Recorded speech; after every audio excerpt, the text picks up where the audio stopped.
Third-party House Leader. Mr. Speaker, March 8th is International Women's Day. As we celebrate the women in our lives, we cannot forget the stark reality that most women face every day.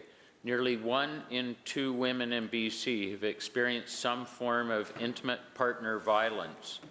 For Indigenous women, queer and trans women, and racialized immigrant women, that number goes up to 70%. Advocates and organizations around BC work tirelessly to support survivors. They see thousands of women and children needing access to shelter and health services, and we know that there are many more who do not or cannot seek the help that they need.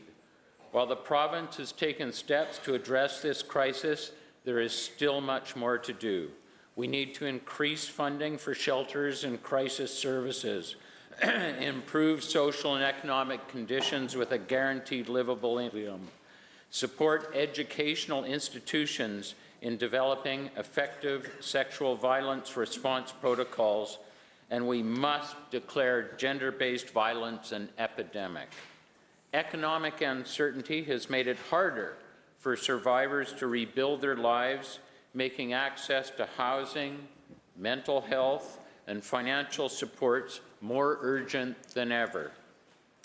On International Women's Day, let us recognize the progress that's been made and commit to addressing the challenges that remain.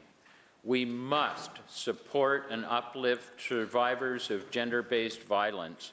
I call on all members to join me in working to make BC a safe place where no one has to live in fear or without support.